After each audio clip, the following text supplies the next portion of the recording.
Honestly, I feel like I could make my own Australian menu at this point. They all just kind of feel the same, at least all of the same staples that I see all the time in Australia. It literally feels like they've copied and pasted.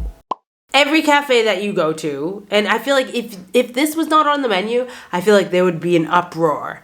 Bacon and eggs, or eggs on toast. I've noticed they like to break it down like eggs on toast, and then you can also get bacon and eggs on toast. Or you can just get eggs on toast and add a bunch of sides to it. But what I've found is it gets kind of pricey depending on where you are, because some of those sides can be anywhere between like $4 to $6 lately. And so it adds up quick, especially if you like want something like hash brown, avocado, and bacon. Extra $15. Like, I'm paying for a whole other breakfast here. It is very common in the US to find just like meals that are already just built out. It's way more common here to like add sides than it is to just like get a standard dish at like a breakfast place. Like, usually you can find like pancakes will come with bacon, or French toast will come with bacon, or a hash brown, like bacon, eggs, hash brown, and breakfast sausages. Like, it all comes in one dish. The only time that you can get something like that is if you order a big breakfast. And so that usually comes with like bacon, eggs, hash brown,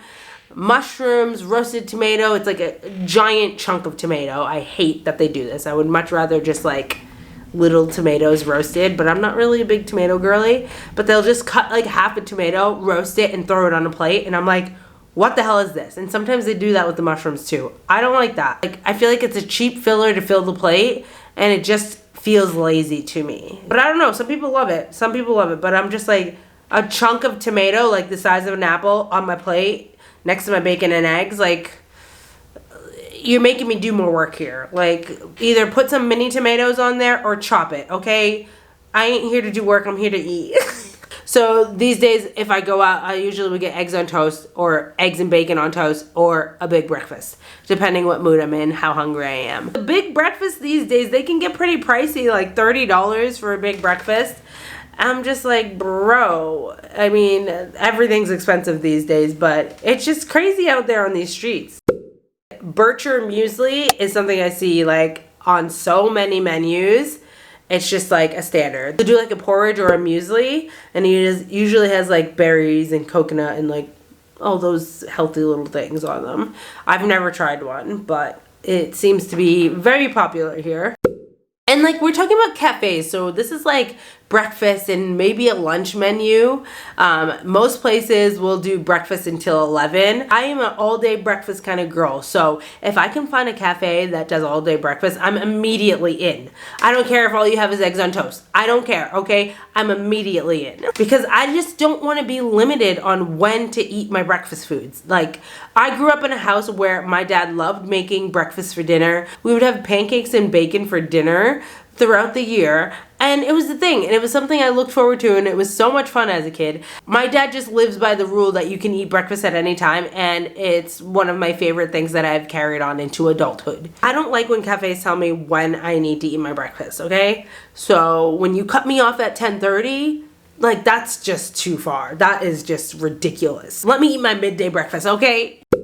And then they all have like the display cabinets in them, and I feel like these display cabinets in every cafe, they like use the same jars, they use the same writing on the thing. It's just like, you could copy and paste them. Like, it brings a sense of comfort, because it's like, no matter where you are, like whenever I go on road trips or stuff, you can walk into a cafe and it's like, you know what you're going to see.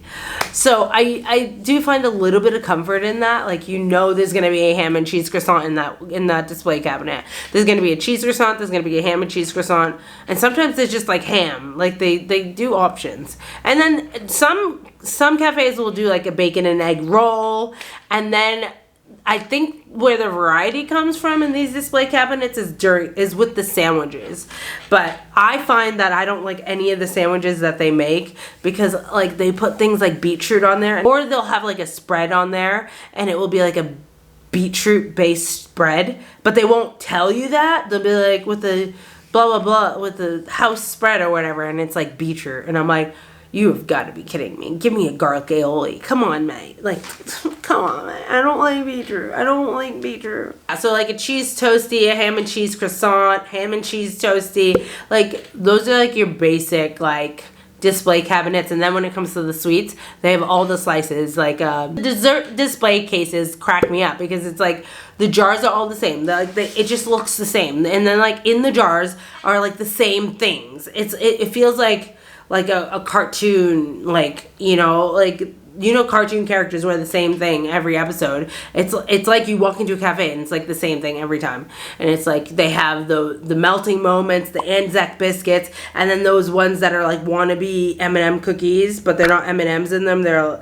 I saw them today actually. Dotties? I don't know if that's what they're called, but like I saw something that had that on them. Anyway, I saw something that looked like them that were called Dotties. So it's like the pink and purple M&M looking things in the cookie. I'm like, oh, M&M cookie, but it's not M&M cookie. Like, it's not an M&M cookie. So yeah, I should probably try one of those. Maybe I'll do a video trying one of those. Finally getting my hand on a friggin' melting moment. Can't believe it. Like, I'm sitting here talking so much shit about the cafes and how they all have the same thing, and then I go to all these cafes looking for a melting moment, can't find it anywhere. Where are they? Is there a shortage of them? Does inflation hit them? Then you have all the slices, like a hedgehog slice, vanilla slice, Rocky Road slice, brownie slice, what's the lamingtons, chocolate lamingtons. You can't forget those. You gotta love the chocolate lamingtons. I don't do coconut like that. I'll do coconut in an Anzac biscuit, but chocolate lamington. No thank you, no thank you, no thank you. I feel like a chocolate lamington would be really delicious if it wasn't coated in coconut. I'll get around that. It reminds me of like a Swiss cake roll. Ugh, grew up with those.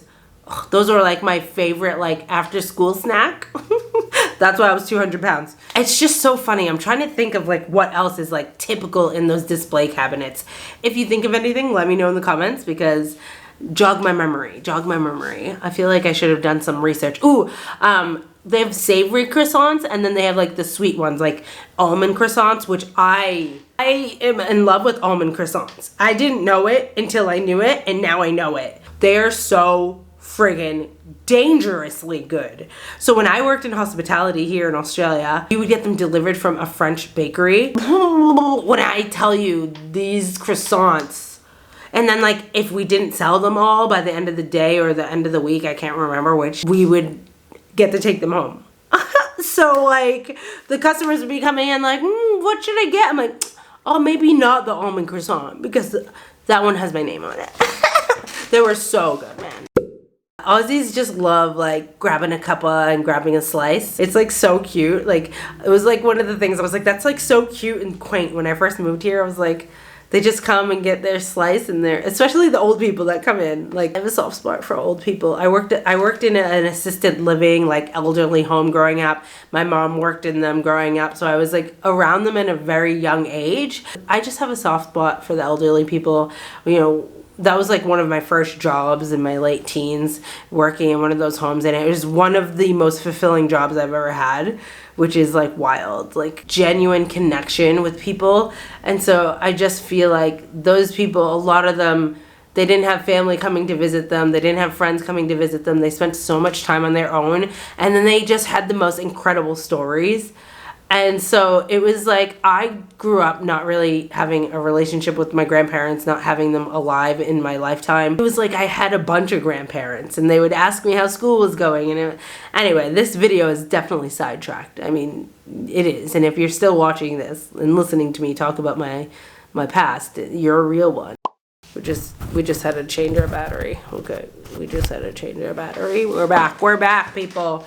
So anyway, on to the topic of this video. As for drinks, they'll have your coffee like a long black, a short black, espresso. You'll get a cappuccino, latte, or a flat white. Like those are the 6 standards that will probably be on every single cafe that you go to in Australia. And you can get like iced coffees. Iced coffees in Australia though, like I never drink them because they have ice cream in them. They're like a very sweet, decadent kind of thing versus an iced coffee in the US is literally ice and coffee and like maybe milk if you fancy and maybe like a flavored syrup if you're extra fancy, which I am all of the above. Like I'll take a black coffee, I'll take a coffee with milk, I'll take a coffee with milk and syrup, I'll take a coffee, okay? Even though, like, I am so sensitive to coffee, okay? So that's why you see me drinking tea a lot on this channel, because I am so sensitive to coffee. So, and then, like, it sometimes just goes right through me. So I don't think my body likes it. And so sometimes I still do have it. I just make it really, really, really weak to the point that my boyfriend's like, you're basically just drinking water.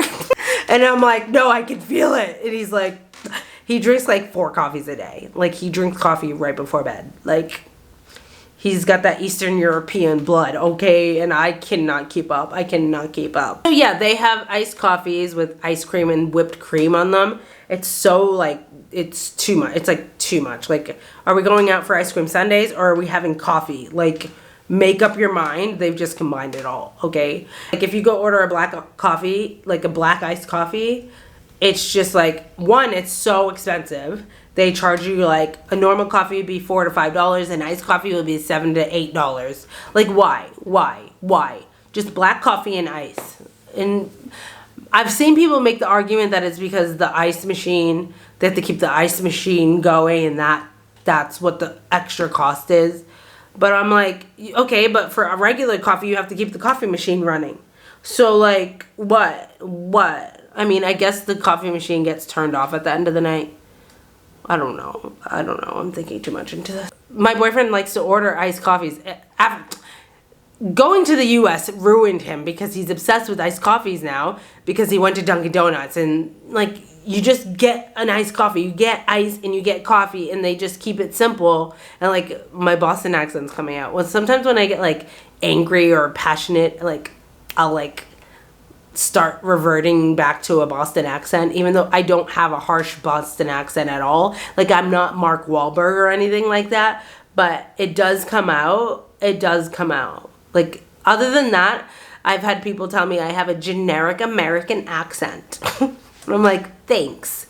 Because I do. Like, I don't sound like a Bostonian, you know? But, like, my dad doesn't have a Boston accent. My mom doesn't have a Boston accent. But my brother has a Boston accent. My older brother has a Boston accent. And then my younger sister, my younger brother, and me don't have a Boston accent. So I'm like, bro, you have a Boston accent. Like, what? You're the only one in the family that has a Boston accent, bro. And it's like, dude, kid. So I was walking down the car and I saw this kid. I was like, what the hell, dude? It's just, like, so, like, angry without the R's in your words. My boyfriend always makes fun of me. Like, why are you guys so angry? And I'm just like, we're not. We're just very passionate, okay? He should know this. Like, his mother's side of the family is Eastern European. He should know all about very loud, passionate people, okay? They have this drink called a spider that I feel like you can find it at a lot of cafes, but I honestly, off the top of my head, I'm not really sure if I've seen it recently, because I'm not looking for it, because I'm literally just, like, beelining for the bacon and eggs, okay? And my English breakfast tea with honey. Like, it's my go-to. Sometimes I'll get a hash brown, okay? The spiders are, like, I don't know, I feel like what we would call just, like, a milkshake. It's like, it feels like a milkshake, I honestly, or maybe like a frap if you're in Boston area. If you're in Massachusetts, we have fraps, which is like, no, it's not a frap. It's not a frap. A frap in Massachusetts would be like a thick shake in Melbourne. So the drinks that they have are iced coffees, which have ice cream and whipped cream. Spiders. What is the spider? Spiders are, like, flavored. Like, they have a blue flavor. They have different flavors. I'm going to have to look this up right now because I forget what it is. So thick shakes would be like what we would call in New England as a frap. The thing is, I don't want to type that word into my Google search, like Australian spider drink. I don't want to type that in, because what do you think that Google Images is going to show me? A drink? No. And I don't want them thinking that I want to see more of that, because I will actually have nightmares. I mean, I already do have nightmares after what happened in our last road trip. I don't want to talk about it. I don't want to turn the cameras off. I don't want to talk. Okay, so I've established that I'm not going to be able to Google this to put any images on here or to get any facts on here. I don't think I have it in me to Google Australian spider drink. I don't think I do. But if you are brave, do it yourself. If they do have a lunch menu, there's like a few things that like you are 90% going to find on the menu. And that's going to be a burger, maybe a bacon burger, or like a classic Aussie burger with beetroot on it. Disgusting. Oh my God. I hate beetroot. I went on a date and we went to a burger place and it was the first date. And I didn't know that the burger that I ordered had beetroot on it. And trust me, it's one of the things I look for in the ingredients. Like, it wasn't there. It wasn't there. And the beetroot was on the bottom. And I had to pretend like I was not so disgusted that I just wanted to leave. I was done. I took a bite and it was so gross too. It was like the beetroot was sliced, a chunk of beetroot on the bottom. It wasn't thickly sliced. That's the thing. So I didn't see it. And that's even worse. It was like thinly sliced beetroot, but it had soaked into the bottom bun as well. And I was just like, I can't believe this is happening to me. And like this guy was like, oh, it's no big deal. I took a bite and I had to like not spit it out. And I was just like, this is the worst time to ever be on a first date. Like, why couldn't I just be here with my friends or someone I had been dating for 6 months? Like, where I could like be myself, you know, just like be my full self that wanted to spit this burger out. And I couldn't. And I was just like, I don't remember what I did, but I did not finish the burger. It's beetroot. It's so gross. I just don't know how people like it. People are just like, it's just so fresh. It's just so, oh my God, please stop. Please stop. Please stop. I'm getting so sidetracked in this video. I'm sorry if you are still watching. Thank you so much, because I can talk for days if you did not notice. It's why I have a YouTube channel, because when I try and talk on other platforms, they're not made for long form content. So it just doesn't go well. I just talk too much. So, you know, I should have always been on YouTube, but better late than never. Another thing that you might be able to, it really depends on the place sometimes, but find a burger or pizza will be on the menu. And maybe it might be a couple of options for pizza or just like a margarita pizza. Here on menus, it's not like cheese pizza. It's a margarita pizza. Margarita pizzas are delicious and they have the fresh basil on them. And so like that's your classic basic pizza, a margarita. And so I'm always looking for pepperoni pizza on menus because I love pepperoni pizza. Like, you're never gonna really see a pepperoni pizza. Like, it's not a normal thing to see on the menu. There's like meat lovers, barbecued chicken. Most menus, if they offer lunch, will have some sort of like barramundi dish. Like usually barramundi with like veggies or barramundi salad or something like that. And then they usually will have like an expensive, like sometimes the barramundi is like the expensive lunch item, or it will be like lamb shanks. But barramundi is a fish that is very popular here, and I really do enjoy barramundi actually. In the States, I ate a lot of whiting and cod because those are my dad's favorite fish, so that's what I grew up eating. And so delicious, so delicious. And haddock. Ooh, I haven't had haddock in so long. But here, barramundi is really, really popular. Hot chips, obviously, wedges with aioli or sweet chili sauce. When I first moved here, I loved going to a pub and getting wedges with aioli and sweet chili sauce. Like, I was just like, I am here for this vibe. That is something that is like standard at Australian restaurants or pubs, is like a bowl of wedges. It's like if you're going out for drinks with the friends, like, oh, let's just get a bowl of wedges for the table. It's like a thing. And I love that it's a thing. Like, let's just get a bowl of wedges. And they're just so good. Most of the time they're like delicious. But they usually come with a side of sweet chili sauce or like an aioli or both. And then you mix the both. It's a vibe. I like, keep it up. Keep it up, Australia. We're here for the bowl of wedges, okay? And then like your traditional garden salad, which will just be like onions, tomato, cucumber, and it will usually be like really, really small. Unless it's like a main salad dish. So yeah, and then the kids menu, they'll like have chicken nuggets and french fries or hot chips. That's the only time like you'll see like chicken nuggets on a menu. Like, they don't have chicken tenders for adults. I've talked about this before, but it hurts my heart. It's not okay. Those are like very traditional, like typical things that you will find in an Australian cafe, like especially if they do lunch as well. And yeah, I mean, I don't hate it. I just think it's funny that it's like so copy and paste. And then like, I feel like it is copy and paste to an extent, and then they'll add on like their own twist. They'll have like a couple of things on the menu that are like their own, like whatever, let's say the cafe is called like Banana Boat Cafe. They'll have like the Banana Boat Brunch Special, and it will be like their created item for the menu or whatever. I feel like that's a thing as well. I do think it's funny that everything is so copy and paste to an extent, but I do oddly find comfort in it, because it's like you can go to a cafe and like know that they're going to have something that you like, if you like those things, you know what I mean? If you like those things that are regularly found on the menu, like a sense of comfort no matter where you go. And so I do like that aspect of it. I don't know. What are the cafes like where you are from? If you are in Australia, would you agree with this or would you disagree? Is there anything you would add to this? And I would love to know, what is your go-to item when you go to a cafe or a restaurant for like brunch or lunch or breakfast? And like, are you an all-day breakfast kind of person? Because if you are my people, okay? With that, thank you so much for watching. Consider subscribing, and I hope to see you tuning in to another video soon. Bye!